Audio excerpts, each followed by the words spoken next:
La vie est femme, la femme est vie. Une vie sans femme est une vie sans vie, disait Pierre Adonis. Mesdames et messieurs, amis téléspectateurs de Prime News TV Bénin, bonjour. C'est encore un plaisir de nous retrouver aujourd'hui 3 décembre 2021 pour la une des journaux. Commençons avec le quotidien Émergence Info qui titre en manchette « Arrêté portant réorganisation du transport urbain dans Cotonou ». Le ministre Akoteyon contraint Oronla à retirer son arrêté. Réalisation de l'EI, l'ANIP techniquement outillé se renforce pour la cause. Tournons le regard sur la cloche qui placade. Revitalisation du sous-projet maintien des filles à l'école. Le Suède Bénin dans la dynamique du gouvernement. Diplomatie, le Bénin et la Russie veulent entamer un nouvel élan. Matin libre affiche Bénin Justice, procès à Ivo. La criette appelée à dire le droit. Attaque contre l'armée dans le nord. Le Bénin sous la menace djihadiste. Le quotidien La Nation placade attaque djihadiste aux frontières béninoises. Les forces de défense en alerte. L'état-major rassure. Accès à l'énergie électrique. 2000 compteurs aux populations de Maria Gleta. Nord-Sud titre en manchette. Contre la prostitution, port de casque, minibus, rien ne réussit à Oronla. Foncé à Porto Novo, une invitation à poser des plaques sur les parcelles. Terminons avec le quotidien Le Défi. Information qui placade. Projet de 21 grands chantiers routiers inscrits au budget 2022 au Bénin. Qu'il faut ignorer. Le docteur Gaston Dangesso fait un plaidoyer au président Talon. Audience à l'archevêché de Cotonou mercredi dernier. Gilbert Daquet, président FOPA et sa délégation reçue par Monseigneur Roger Hungbedi. Ce sera tout pour les informations de ce jour. Merci pour votre aimable attention. Restez câblés pour le décryptage dans un instant de l'actualité.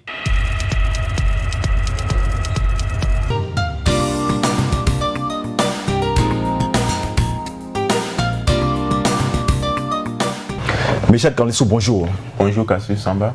Chers amis téléspectateurs de Prime News TV Bénin, bonjour également à vous et bienvenue dans ce décryptage de ce vendredi 3 décembre 2021. Les sujets d'actualité qui nous intéressent, c'est surtout l'actualité autour des budgets au niveau du pouvoir central et des pouvoirs décentralisés.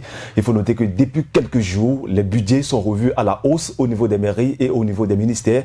Quand je prends par exemple le ministère de l'eau et des mines, le budget s'élève actuellement à 74 milliards de francs CFA. Je crois que c'est énorme. Et quand je prends aussi le ministère des petites et moyennes entreprises et de la promotion de l'emploi, le budget avoisine également 13 milliards de francs CFA. C'est quelques exemples parmi tant d'autres. Nous entendons des milliards de francs CFA comme budget. Je crois que ça me fait rappeler le deuxième mandat du président Thomas Boni-Yayi.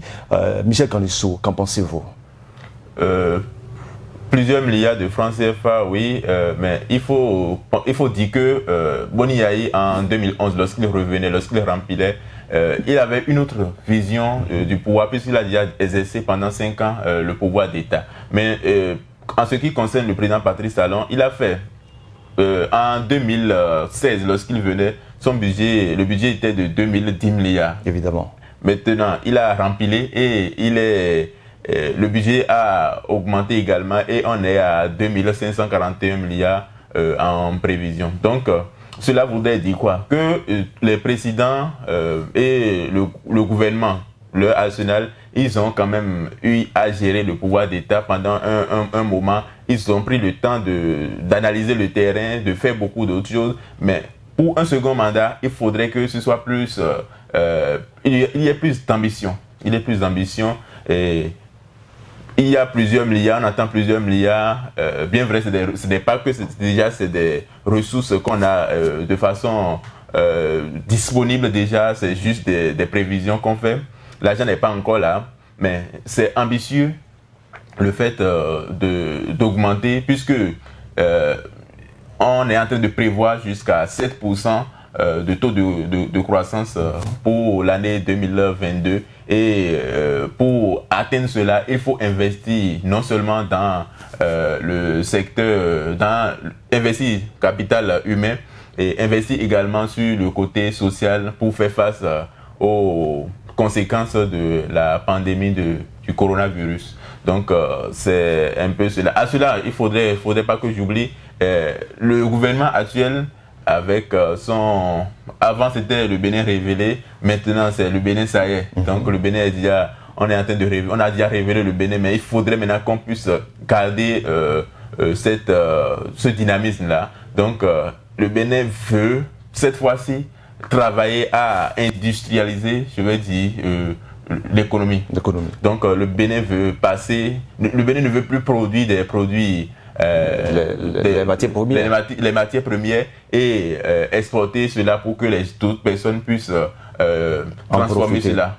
Et il faudrait que ça soit transformé au Bénin. À Gros-Djibé, il y a déjà une zone d'industrialisation qui a été créée et avec ce budget qu'on est en train de vouloir voter maintenant au Parlement, ce budget vise à promouvoir cette industrialisation-là et à permettre à ce que les Béninois puissent profiter également de la richesse de l'économie nationale. D'accord. Nous allons espérer que ces budgets, dès qu'ils seront votés ou homologués ou amendés, soient utilisés à bon escient pour le développement social du Bénin, parce que le développement, ça y est, nous l'avons dit, et ça a commencé. Michel Kanlissou, amis téléspectateurs de Prime News TV Bénin, autre sujet qui nous intéresse dans ce décryptage, c'est bien sûr la suspension de la décision préfectorale par le ministère du tutelle. Je crois que cette décision du préfet Alain Orula, qui portait interdiction de la circulation des minibus de Tokpa Tokpa, était quand même la bienvenue au début de cette semaine même. Cette semaine où même le ministre aussi a pris autre décision pour suspendre celle-ci. Je crois quand même qu'entre politique et la sécurité des populations, il va falloir faire un choix. Michel Kanlissou, de quel côté vous êtes? Je ne peux être du côté de quelqu'un pour le moment, mais ce qu'on peut retenir de cette actualité-là, vous n'êtes pas sans savoir que le lundi dernier, on était sur ce même plateau, on avait débattu de cette question, on avait dit que cette décision du préfet Alain Orula, c'est une décision salutaire, seulement que cela ne tenait pas compte de toutes les réalités. Et il fallait que qu'on mette en application cette décision pour vite constater les dérives, sinon les côtés obscurs de cette décision-là. Le fait pour le préfet de prendre cette décision, il n'est pas resté dans sa chambre, ou bien dans sa direction, ou bien dans son bureau, je vais dire, et il a pris cette décision-là au hasard. C'est après plusieurs nuits de travail, après plusieurs séances de concertation avec la mairie et les acteurs, les syndicats des conducteurs de véhicules de transport en commun, que cette décision a été prise. Mais comme on le disait la dernière fois, il y avait des couacs dans cette décision-là.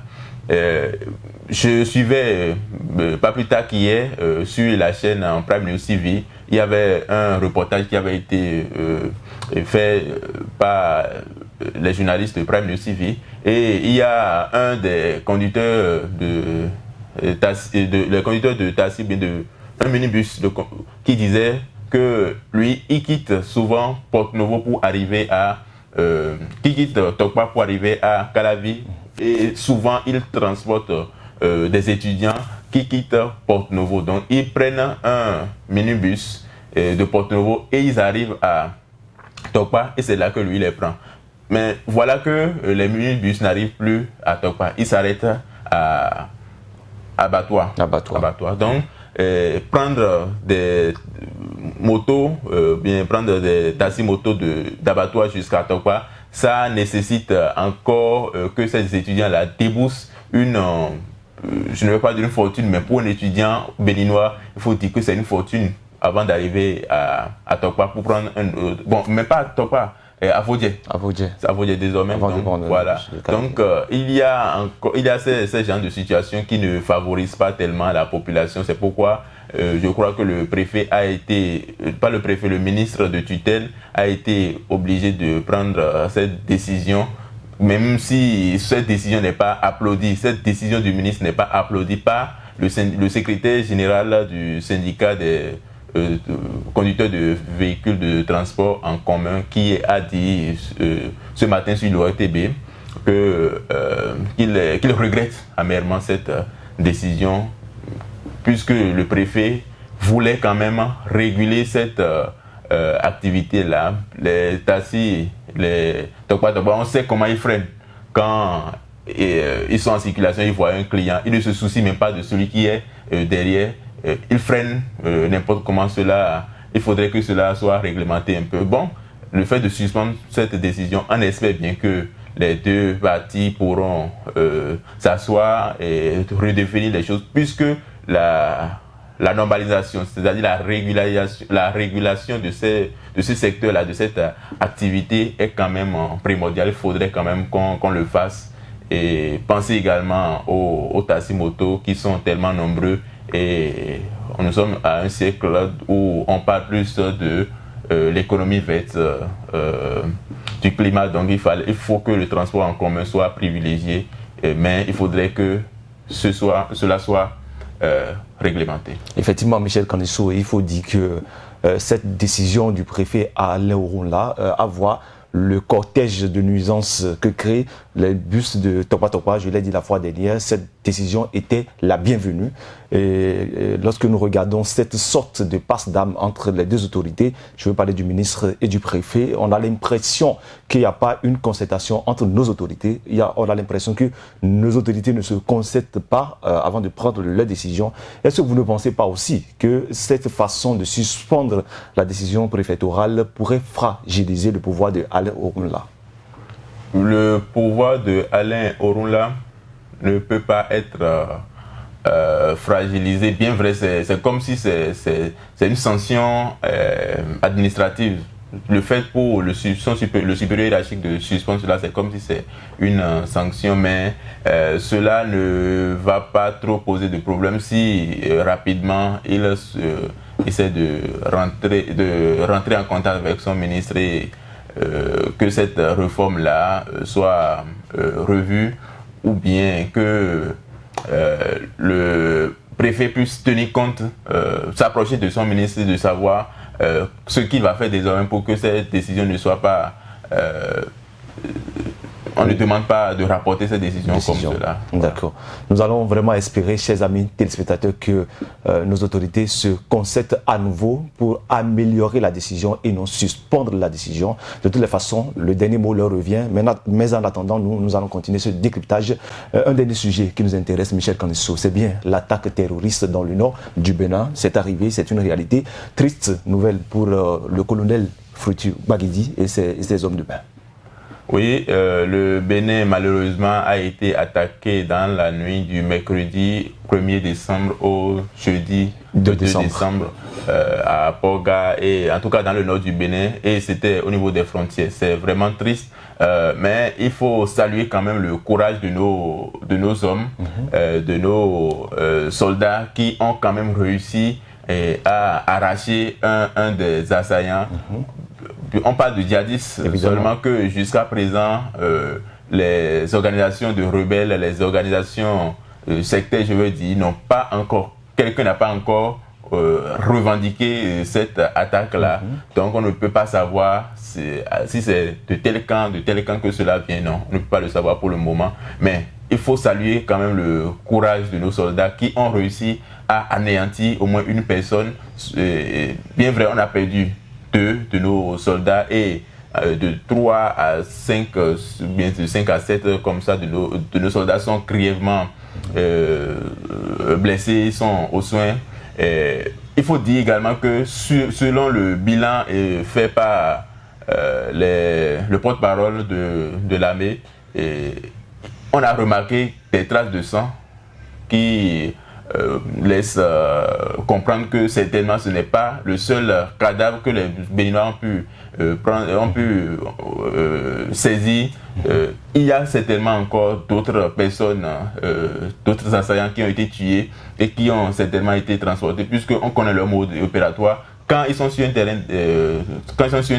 et qu'ils sont attaqués, tués, leurs pères font tout possible pour emporter leur corps afin de dissimuler le nombre pour ne pas se montrer trop perdant. Donc c'est comme cela se passe, et nous allons espérer que le président Patrice Talon, lui, qu'on sait tellement dynamique sur le côté de la sécurité, il va essayer de renforcer encore cette sécurité-là pour que ces gens, bien ils ont perdu quelqu'un, ils peuvent se dire que bon, puisqu'ils ont perdu quelqu'un, qui sont ces Béninois-là qui ont réussi à les faire. En tout cas, mais j'ai confiance au président Patrice Talon et cette situation-là ne va plus se reproduire, ou bien même si ça venait, on va toujours être à la hauteur et il n'y aura plus de pertes en vie humaine. Évidemment. Nous allons tout simplement dire du courage au colonel Frithiou Baguedi et ses hommes de main et souhaiter que cette situation soit résolue une fois de bon, c'est-à-dire que la sécurité dans le Nord Bénin soit renforcée une fois de bon pour que plus jamais cette histoire ne se répète. Mesdames, Messieurs, chers amis téléspectateurs de Prime News TV Bénin, nous sommes déjà au thème de ce décryptage de ce vendredi 3 décembre 2021. Portez-vous bien, merci de nous avoir suivis et à bientôt.